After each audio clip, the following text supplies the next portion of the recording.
On connaît très peu de choses de l'univers. Les étoiles, les nuages de gaz, les planètes.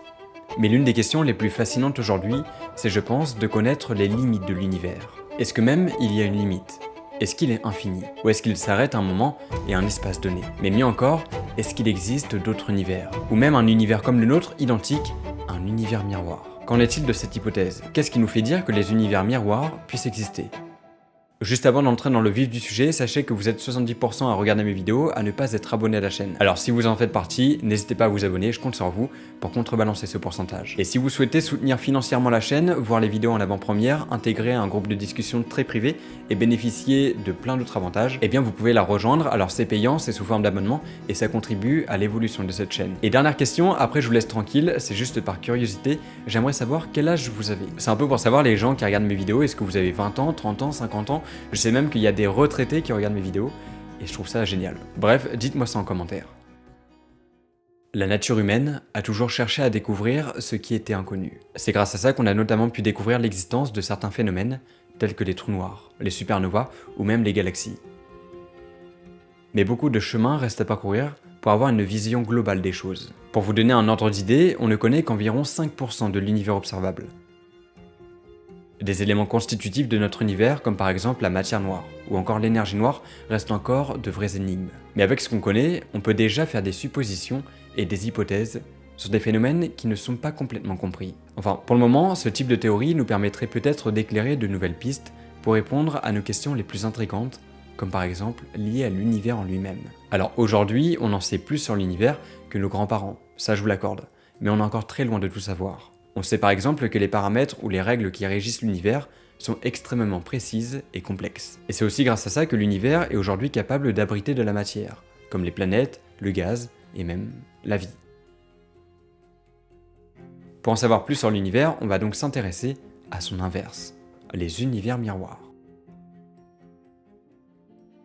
Que se passerait-il si tous les résultats de ces lois qui régissent notre univers se retrouver inversée? L'apparition même de l'univers visible, qui représente que 5% de l'univers actuel, serait-elle possible? Alors avant que je commence à entrer un peu dans les détails, j'aimerais bien vous faciliter la compréhension de cette théorie, surtout pour ceux qui ne la connaissent pas. Parce que je reconnais que ça peut être frustrant pour certaines personnes de ne pas pouvoir comprendre un sujet parce qu'elles n'ont pas les connaissances de base. Alors pour ça, on va voir quelques bases sur les différents types d'univers pouvant exister. Déjà, la théorie de l'univers miroir est une hypothèse qui suggère l'existence d'un univers identique au nôtre, mais avec des propriétés physiques différentes. Selon cette théorie, les lois de la physique seraient les mêmes dans les deux univers, mais les résultats expérimentaux pourraient être inversés.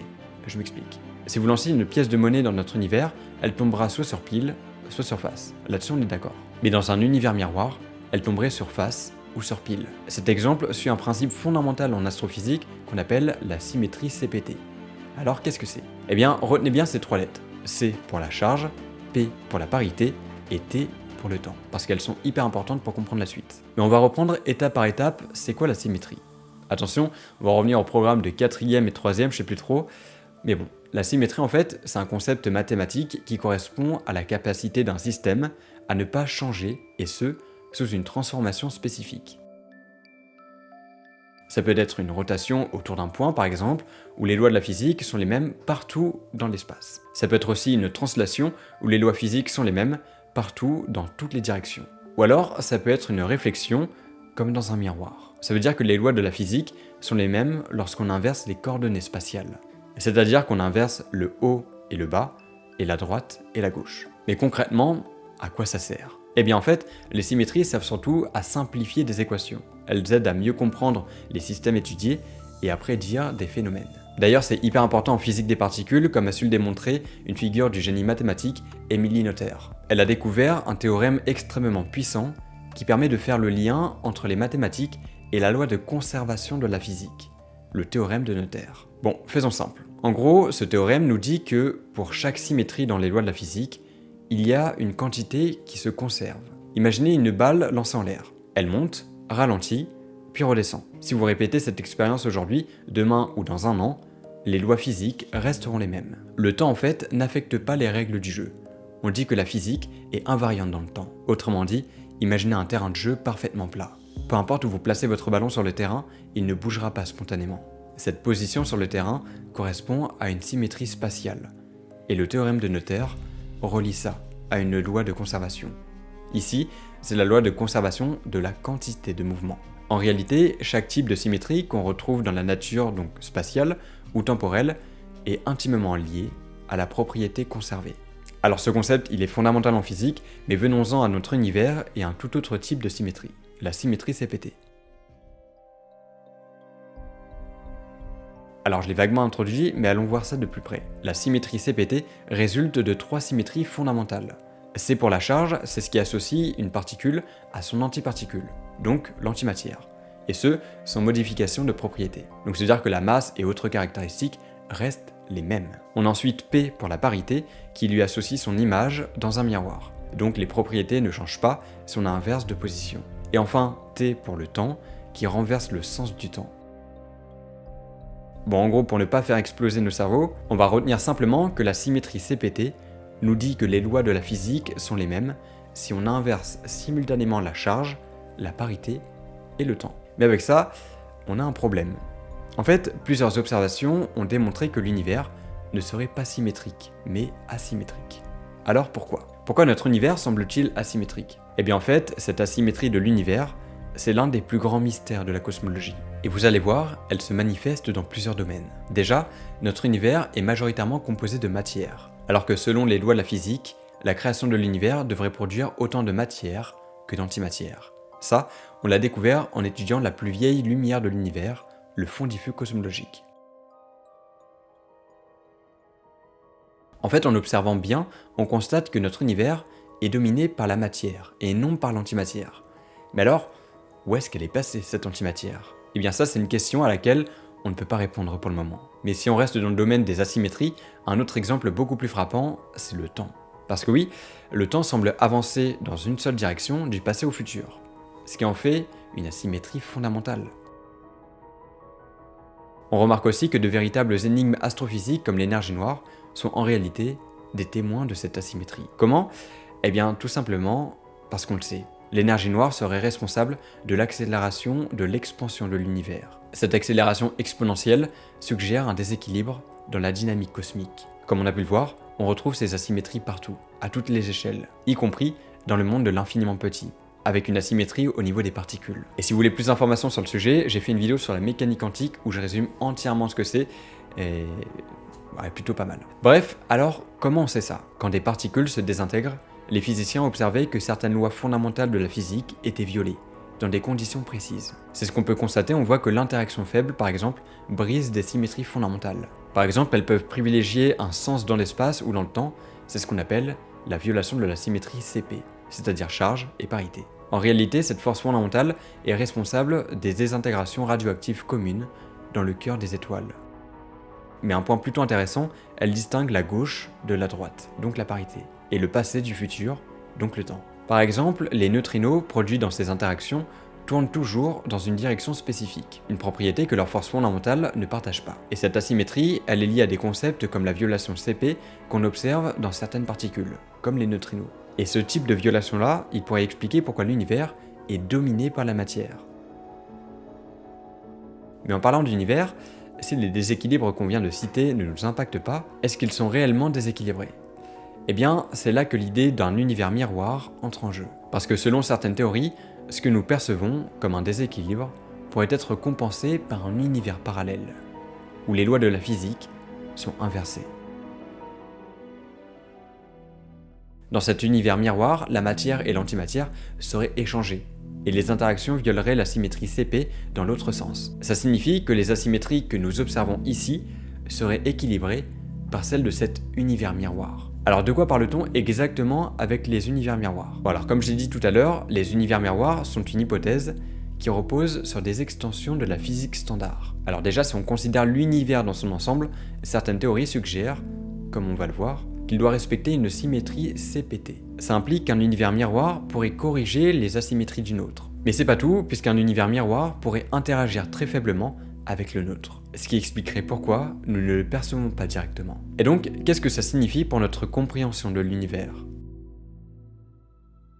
Eh bien en fait, l'idée d'un univers miroir pourrait totalement la bouleverser. Elle pourrait offrir une explication à la dominance de la matière sur l'antimatière. ou encore réconcilier les violations de symétrie observées dans l'univers avec une symétrie plus globale, ou bien éclairer les mystères de l'énergie noire ou la matière noire, qui pourraient être des empreintes de cet univers miroir. En gros, ce qu'on perçoit comme un univers déséquilibré pourrait tout simplement être une vision partielle d'un système bien plus vaste et parfaitement équilibré. Mais du coup, si on considère ce système plus vaste et totalement équilibré, est-ce que ça veut dire que la symétrie de ce système est parfaitement stable? Dans ce cas, est-ce que ça fait de la symétrie en physique une règle fondamentale? Eh bien, aussi fou que ça puisse paraître, en physique, la symétrie est effectivement une notion fondamentale. Elle reflète les invariances des lois de la nature face à certaines transformations. En soi, cette symétrie permet de décrire énormément de choses. Déjà, elle permet de simplifier les lois physiques. Les symétries physiques expliquent pourquoi certaines lois restent identiques, peu importe le cadre ou l'angle d'observation. Par exemple, la symétrie de translation implique que les lois de la physique sont les mêmes partout dans l'univers. Mais c'est pas tout. La symétrie, en tant que nouveau paramètre fondamental de l'univers, est aussi parfaite pour faire des prédictions robustes par un théorème mathématique. Le théorème de Noether. Ce théorème va permettre de lier directement les symétries aux lois de conservation, comme celle de l'énergie ou de la quantité de mouvement. Mais malgré tout, dans l'univers, ces symétries ne sont pas absolues. Certaines interactions fondamentales brisent les symétries attendues, ce qui soulève des questions sur la structure profonde de la réalité. Mais ne vous en faites pas, on va entrer dans le sujet dans quelques minutes. Avant ça, on va se poser une question qui fâche. Pourquoi l'univers n'est-il pas parfaitement symétrique? À première vue, on pourrait penser que l'univers devrait être totalement symétrique. Par exemple, on s'attendrait à ce qu'il y ait autant de matière que d'antimatière. Les lois de la nature devraient fonctionner de manière identique partout, sans distinction de rotation, ni pour la gauche, ni pour la droite. Et aussi, si l'univers était vraiment symétrique, eh bien le temps pourrait s'écouler dans les deux directions, de manière équivalente. Et comme on a pu le voir, ce n'est pas ce qu'on observe. On va reprendre l'exemple de la flèche du temps.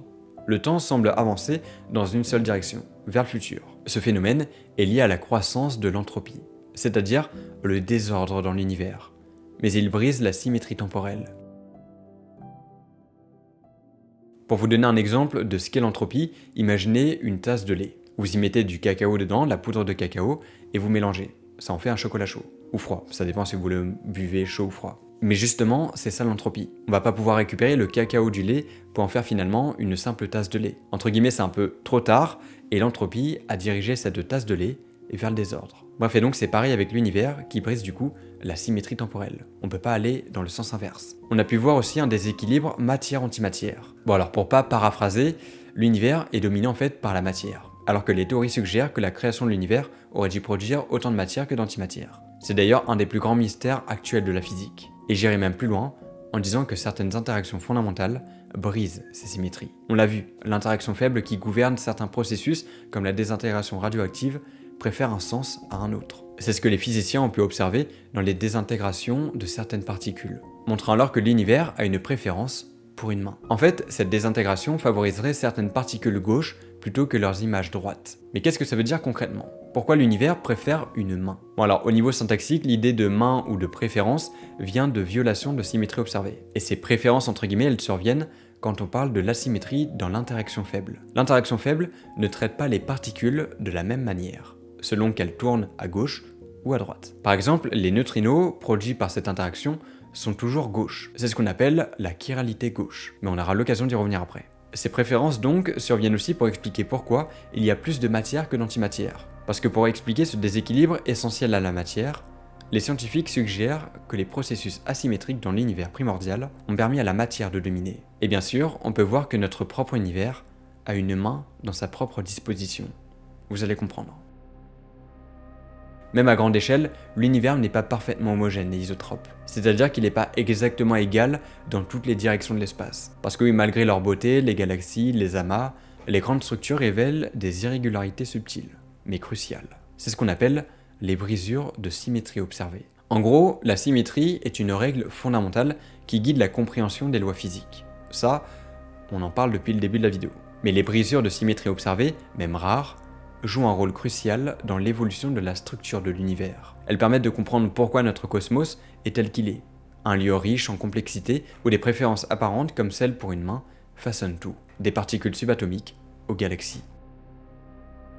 Mais là où l'asymétrie est, disons, plus logiques à l'échelle cosmique, elles semblent en fait compliquées à appréhender et à prouver dans nos labos terrestres. Enfin en tout cas c'était le cas d'une femme, la professeure Wu. Elle a réussi à prouver la symétrie et plus spécifiquement la symétrie gauche et droite. Alors comment a-t-elle fait? Vous allez voir, je pense que vous allez un peu mieux comprendre. Alors avant de voir l'aspect technique de son expérience, on va la remettre dans son contexte historique de l'époque. Dans les années 1950, la physicienne Wu a réalisé une expérience qui allait bouleverser une croyance fondamentale en physique. L'idée que les lois de la nature sont parfaitement symétriques. Plus précisément, elle a démontré que certaines interactions fondamentales dans l'univers brisent une symétrie particulière entre la gauche et la droite. Cette découverte a marqué un tournant majeur dans la physique et a conduit à une révision profonde des principes fondamentaux. À l'époque, on croyait dur comme fer en un principe appelé la symétrie de parité, le P de la symétrie CPT donc. Ce principe stipule que les lois de la physique devraient être les mêmes si on inversait les directions gauche et droite. Un peu comme si on regardait un phénomène dans un miroir. Cette idée en fait semblait si fondamentale qu'aucun physicien ne la remettait en question. Mais ça, c'est sans compter sur la professeure Wu. En 1956, avec un autre théoricien, elle propose que cette asymétrie pourrait ne pas s'appliquer dans certains cas. Et plus précisément, il suggérait que dans le cadre d'un processus physique très spécifique, appelé désintégration bêta, la symétrie gauche-droite pourrait être violée.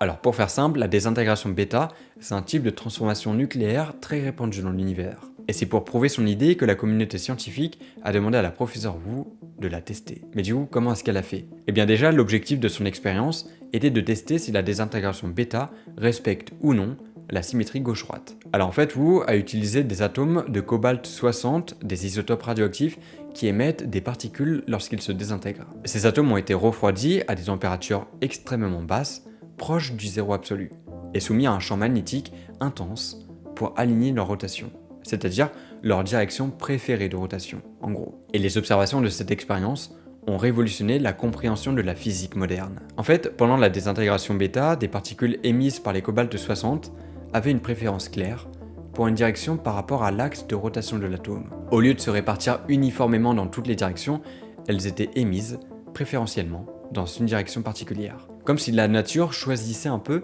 une orientation gauche ou droite. Mais concrètement, qu'est-ce que ça veut dire quand on parle de gauche et droite? Eh bien, pour bien comprendre cette idée de gauche et droite, on va imaginer une vis. Si vous tournez la vis dans un sens, elle avance dans une direction, disons vers la droite. Et si vous la tournez dans le sens inverse, elle avance dans une autre direction, ici vers la gauche. Alors en réalité, dans l'expérience de Wu, l'orientation des atomes de cobalt joue un rôle similaire à la rotation d'une vis. La direction dans laquelle les particules étaient émises montrait une préférence pour une orientation spécifique par rapport à cette rotation.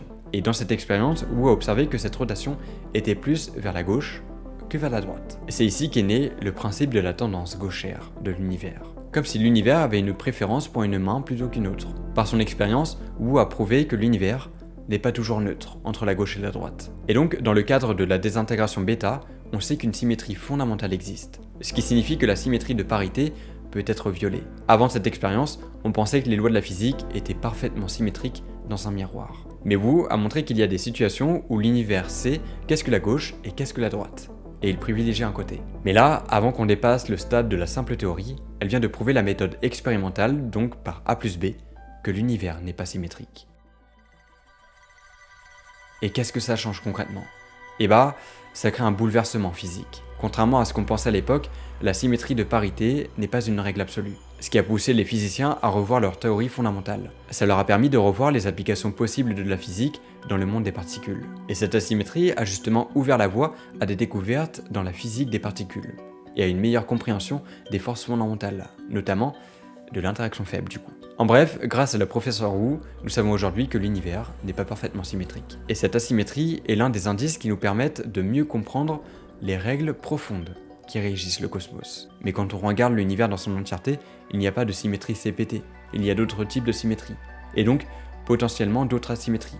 Il y a aussi une asymétrie naturelle relativement connue, la chiralité. Mais alors, en quoi ça consiste? La chiralité est un concept clé en physique et il est souvent comparé à nos mains. Bougez pas, vous allez comprendre. Imaginez deux mains, elles sont similaires mais pas identiques. Alors pourquoi je dis ça? Tout simplement parce que vous ne pouvez pas superposer votre main gauche et votre main droite, et ce sans qu'elles soient de direction opposée. Eh bien, c'est ça la chiralité. En physique, on dit qu'un objet ou une particule est chiral s'il peut exister en deux versions miroirs, et non superposables, comme les mains. La symétrie de chiralité est justement rattachée à une particule spécifique, le neutrino. Alors pour rappel, les neutrinos sont des particules minuscules et insaisissables et qui ont une propriété étonnante. Ils sont tous gauchers. Comme on l'a vu tout à l'heure, ça signifie que leur spin, c'est-à-dire leur sorte de rotation interne, est toujours orienté dans une direction opposée à leur mouvement. Si on essaye de trouver des neutrinos droitiers, où le spin serait aligné avec leur mouvement, eh bien on n'en détecterait aucun dans l'univers.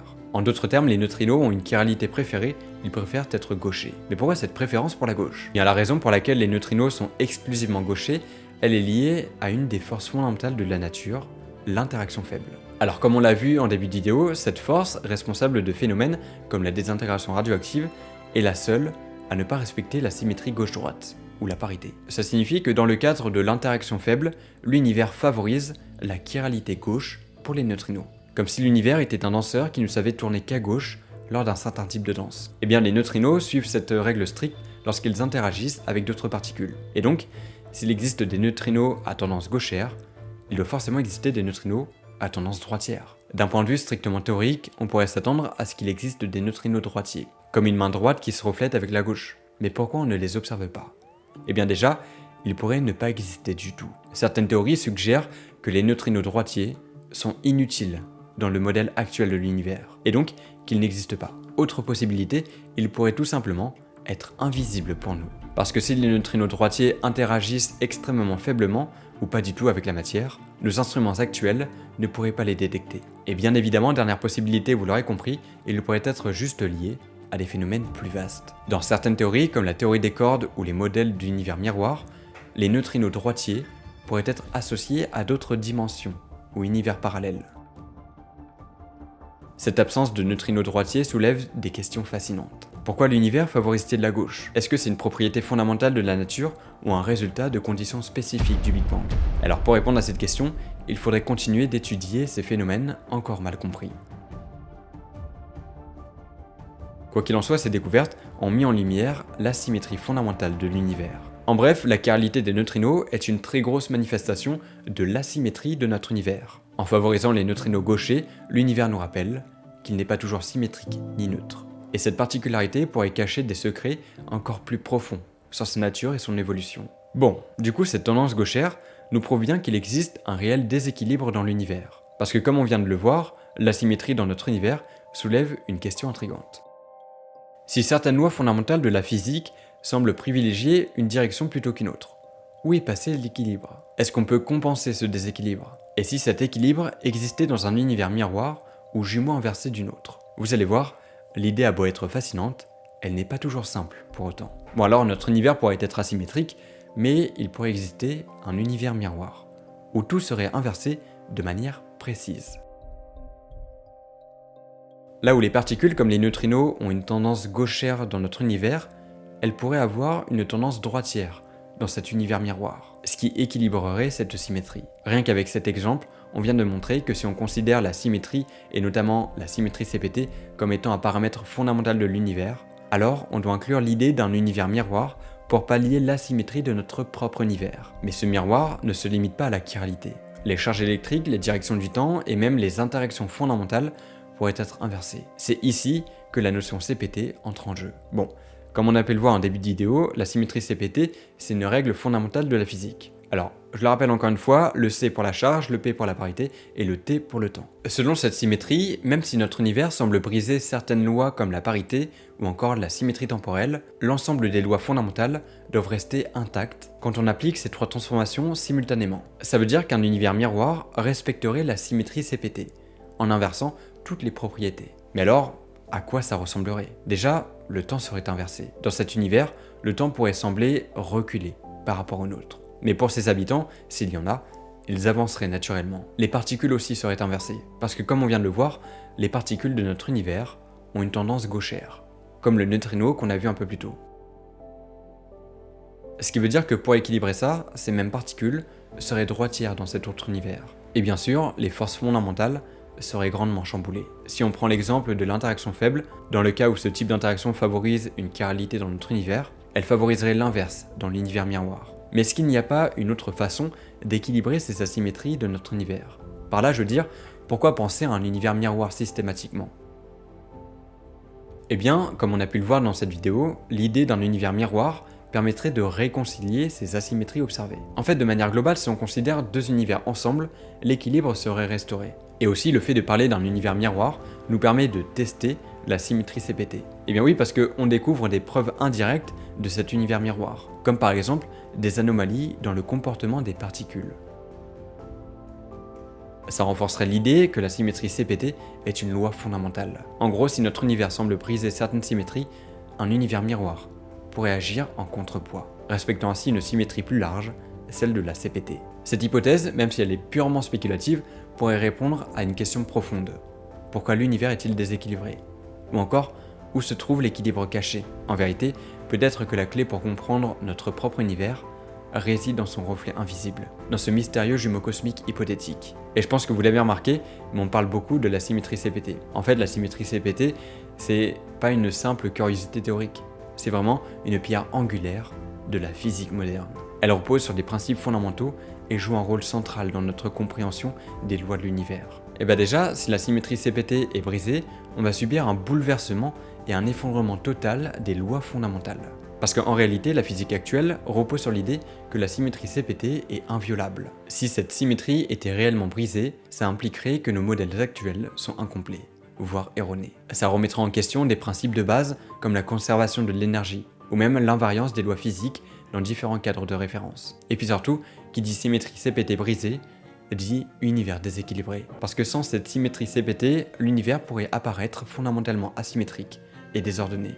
Et ça compliquerait encore plus l'explication des origines du cosmos et des interactions entre les forces fondamentales. Par contre, on a vu si on admet un univers miroir, la symétrie CPT serait respectée, mais pas seulement. Le fait que cette symétrie soit respectée permet de tester la validation des lois fondamentales. Si on découvre que la symétrie CPT est respectée en intégrant l'idée d'un univers miroir, et bah ça renforcerait tout simplement l'idée que les lois physiques sont universelles et cohérentes. Et ça nous permettrait d'avoir une vision plus large et plus complète de la réalité. Et donc si la symétrie est toujours respectée comme on l'a vu, on peut avoir en vue la perspective de découvrir un jumeau cosmique. Admettre un univers miroir, c'est admettre que notre univers n'est pas seul et fait partie d'une structure plus vaste. Pourquoi pas le multivers? Ce jumeau inversé pourrait expliquer des mystères non résolus, comme la symétrie des neutrinos ou même l'origine de l'univers.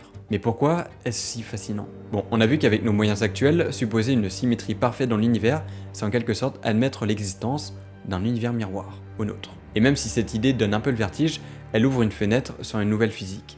Parce que qui sait, peut-être qu'étudier un univers miroir pourrait révéler des phénomènes que nous ne pouvons pas observer ici, dans notre propre cosmos. Alors je vous l'accorde, ce concept qui fait un peu mal à la tête a aussi des implications philosophiques et existentielles. Tout simplement parce que l'idée qu'il existe un jumeau inversé de notre univers pousse à reconsidérer notre place dans le cosmos. Sommes-nous qu'une moitié d'un ensemble plus vaste? Ça, on n'est pas en mesure de le savoir pour l'instant. Mais on sait que si la symétrie CPT est brisée, ça serait une révolution scientifique, et pas dans le bon sens. Tout notre cadre théorique s'écroule. Et si elle est conservée grâce à un univers miroir, ça ouvre des perspectives fascinantes sur une réalité élargie. Ce miroir cosmique pourrait être la clé pour répondre aux plus grandes énigmes de la physique, et confirmer que notre univers est bien équilibré. Alors notre univers miroir est donc souvent considéré comme un univers qui est réfléchi par rapport au nôtre. Mais avec tous ces éléments, est-ce qu'on peut parler d'univers parallèle? Eh bien, pas vraiment. Alors ce sont des théories qui se ressemblent dans la forme, mais pas tellement dans le fond. Un univers parallèle, c'est une hypothèse qui suggère l'existence d'un ou plusieurs univers qui coexistent et qui ont des propriétés différentes. Mais pour ça, on va reprendre l'exemple du miroir qu'on a vu en début de vidéo. Alors vous êtes là, debout, seul face à un miroir, et vous symbolisez notre univers. En face de vous, c'est votre reflet, qui serait donc l'univers miroir. Et maintenant, une autre personne arrive pour se placer à côté de vous. C'est un univers parallèle, par rapport à vous. Et ces univers pourraient avoir des lois physiques différentes, des constantes physiques différentes, ou même des dimensions spatiales différentes. Tout comme la personne qui vient de se mettre à côté de vous. C'est peut-être votre frère jumeau ou un parfait grand inconnu, qui est grand ou petit d'ailleurs. Les univers parallèles sont souvent considérés donc comme des branches du multivers. Alors pour rappel, le multivers c'est un concept qui émet l'hypothèse que notre univers n'est pas unique, et qu'il fait partie d'un ensemble bien plus vaste, contenant d'autres univers. Alors si on récapitule, d'un côté on a les univers miroirs qui auraient les mêmes lois fondamentales qui donneraient des résultats totalement inversés à notre univers. Et d'un autre, on a l'existence d'un ou plusieurs univers absolument pas reliés au nôtre et où chaque univers possède des paramètres et des propriétés physiques propres. Donc en gros un univers miroir, c'est donc un univers identique au nôtre, mais inversé. Alors qu'un univers parallèle, c'est juste un univers sans lien ou connexion particulière au nôtre. Il peut être identique, proche ou alors complètement différent. Mais est-ce qu'on peut rationnellement admettre l'existence d'un univers miroir? Est-ce que quelque chose d'aussi gros peut vraiment nous échapper? Alors déjà, si un univers miroir existe bel et bien, ça veut dire qu'il est né en même temps que nous, au Big Bang. Il aurait donc échappé au radar pendant près de 13 milliards d'années, ne laissant aucun indice sur sa potentielle existence. Mais passons. Ces questions intriguent et passionnent les scientifiques qui ont déjà fait des découvertes intéressantes sur le sujet. En fait, ce monde hypothétique pourrait être jusqu'à 5 fois plus massif que notre univers, et pourrait contenir des étoiles, des trous noirs ou des galaxies. Et certains spéculent même sur la possibilité qu'il abrite une forme de vie, qui à son tour supposerait l'existence d'un univers miroir. Mais restons sérieux. Ce monde serait invisible à nos yeux parce que nous ne percevrions pas la matière ordinaire, et la lumière ordinaire provenant de cette matière. Je m'explique. Un univers miroir est un univers où la matière serait différente de celle que nous connaissons. C'est celle qu'on appelle tout simplement la matière miroir. Cette matière miroir interagirait avec elle-même, mais presque pas avec notre matière ordinaire, comme les protons, les neutrons, les électrons et la lumière que nous percevons. Parce que oui, notre monde est visible grâce à la lumière. Ça, je vous apprends rien. Elle est émise et réfléchie par la matière ordinaire, comme le soleil, les lampes et tout objet qui brille ou diffuse la lumière. Si un univers miroir existait, la lumière émise par sa matière miroir ne pourrait pas interagir avec nos yeux ou nos télescopes, parce qu'elle serait d'un type totalement différent, propre à cet univers parallèle. Alors on va faire une petite mise en situation. Vous êtes dans une pièce où il y a une lampe normale, et aussi une lampe spéciale qui émet de la lumière invisible pour vous. Mais si cette lampe éclaire des objets faits d'une matière différente, vous ne les verrez pas, car ni la lumière ni les objets ne sont faits de matériaux que vos sens peuvent détecter. C'est comme si vous étiez aveugle à tout ce qui provient de ce monde miroir. Alors pour faire simple, dans un univers miroir, on ne percevrait pas sa lumière, parce qu'elle serait d'un type miroir. Du coup on ne verrait pas sa matière, parce qu'elle n'interagirait pas avec la lumière ou les forces que nous comprenons. En fait ce monde serait totalement invisible pour nous.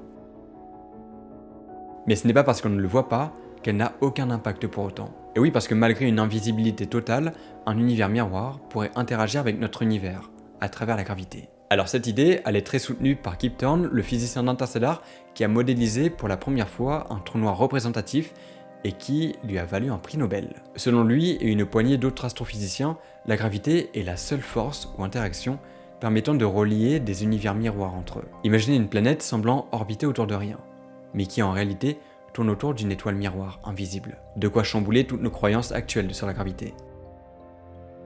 C'est pourquoi la matière miroir porte bien son nom. On peut la visualiser comme une réplique quasi exacte du modèle standard de la physique des particules. Cette théorie émet l'hypothèse selon laquelle la matière est constituée de particules élémentaires interagissant avec des forces. Et les particules miroirs seraient donc en tout point identiques aux nôtres, c'est-à-dire qu'elles interagissent principalement entre elles. À l'exception donc de la gravité. Mais pourquoi? Pourquoi la gravité semble-t-elle ne pas interagir ou avoir avec une interaction si négligeable entre ces deux univers? Bon, dans l'idée générale d'un univers miroir, chaque univers a ses propres particules, forces et interactions. Ces forces opèrent principalement dans leur propre univers. Ce serait comme ça que les particules de l'univers miroir interagiraient entre elles, mais pas directement avec les nôtres. Contrairement aux forces fondamentales, la gravité agit sur toute masse et énergie. Ça signifie qu'en théorie, la gravité de l'univers miroir pourrait influencer notre univers, et inversement. Mais alors pas d'inquiétude, cette interaction serait extrêmement faible, parce que ces univers seraient séparés dans des dimensions ou des espaces différents. Les effets gravitationnels de l'univers miroir seraient dilués au point de devenir imperceptibles. Et une autre idée, c'est que la gravité est une force locale qui est liée à l'univers. Ça voudrait dire que les particules responsables de la gravité, hypothétiquement les gravitons, ne sauteraient pas d'un univers à l'autre. Et ça impliquerait surtout pourquoi la gravité semble absente lorsqu'on observe l'interaction entre un univers et son miroir. Tout simplement parce que, d'après cette idée, il n'y a aucune interaction. Dans le cas où la gravité miroir de l'univers serait plus forte ou détectable que celle dans le nôtre, eh bien ça pourrait avoir des effets considérables et mesurables sur la structure de l'univers, comme des anomalies dans les mouvements des galaxies, ou des phénomènes inexpliqués dans le fond diffus cosmologique. Mais alors rassurez-vous, aucune preuve d'un tel effet n'a encore été observée. Ce qui renforce l'idée d'une interaction négligeable. Mais on peut quand même aller plus loin. Si vous avez vu ma vidéo sur la théorie des cordes, vous avez sans doute dû vous questionner sur l'existence d'une dizaine de dimensions. Surtout dans le cadre de la théorie M, dans laquelle il faut admettre la coexistence de 10 dimensions.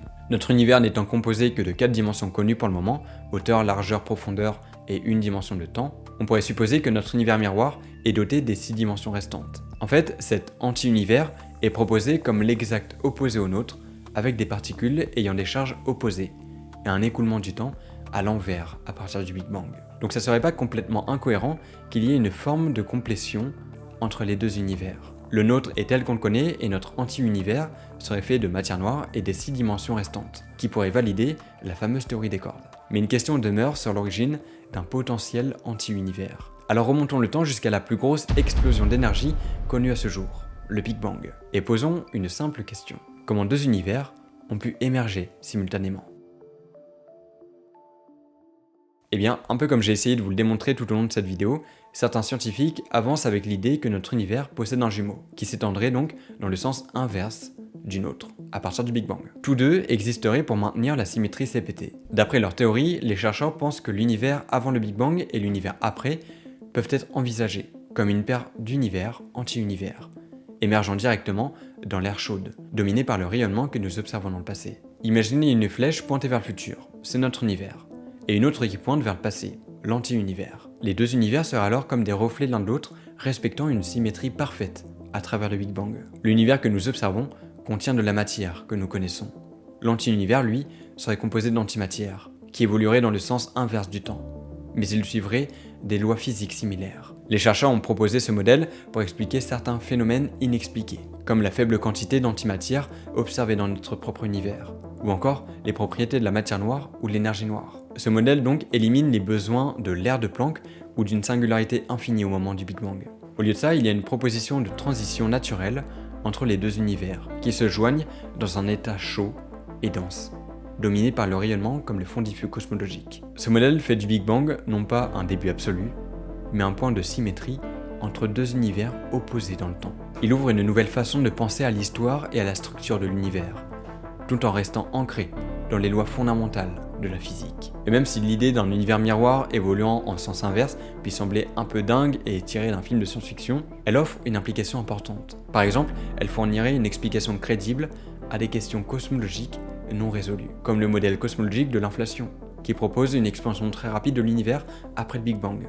Et malgré l'existence de preuves qui affirment que l'inflation cosmique a bien eu lieu, son image théorique reste floue. Aujourd'hui, on admet que l'inflation cosmique a généré des ondes gravitationnelles. Si les recherches pour les détecter restent infructueuses, ça renforcerait l'hypothèse de l'existence d'un univers miroir. Un univers respectant la symétrie CPT pourrait naturellement se dilater et se remplir de particules, sans nécessiter une inflation cosmique prolongée. Dans cet anti-univers hypothétique, la matière noire pourrait être principalement constituée d'un nouveau type de neutrinos et de particules subatomiques électriquement neutres. Contrairement à beaucoup de particules qui ont tout un sens de rotation allant vers la gauche, il pourrait exister des particules comme des neutrinos à droite, inobservables pour nous, mais bien observables dans l'autre univers. Et même si on ne pourra probablement jamais accéder ou mesurer quoi que ce soit de cet anti-univers ou cet univers miroir, les expériences futures menées dans notre propre univers pourraient éventuellement confirmer ou infirmer ces hypothèses. Bon, alors je sais que ça fait beaucoup de choses à assimiler en une vidéo, et s'il y a quelque chose à retenir, c'est que l'idée d'un univers miroir bouleverserait notre compréhension de la réalité. Alors ce qui à première vue semblait être un déséquilibre fondamental dans la préférence d'une main gauche, eh bien on a cet univers miroir qui semble tout résoudre. J'espère que cette vidéo, bien que très compliquée, je le reconnais, vous a plu. Juste avant, partez pas, j'ai une petite annonce. Déjà, si vous souhaitez vous abonner ou liker cette vidéo, ça me ferait super plaisir. Et si jamais vous souhaitez aider financièrement cette chaîne, vous pouvez la rejoindre en cliquant sur le bouton rejoindre. C'est 3 abonnements, vous prenez celui que vous voulez. Et grâce à ça, vous pourrez avoir accès à mes vidéos en avant-première, on pourra discuter ensemble. Et vous pourrez même participer aux prochaines vidéos en choisissant les prochains sujets. Bref, sinon, je vous mets une vidéo similaire ici, peut-être qu'elle vous plaira. Et si jamais celle-ci vous plaît pas, je vous mets une liste de plein d'autres vidéos similaires à celle-ci, juste ici. On se retrouve lundi ou mardi prochain pour un tout nouveau récap de l'actualité spatiale. Merci beaucoup d'avoir suivi cette vidéo, c'était Zebrolos, à plus.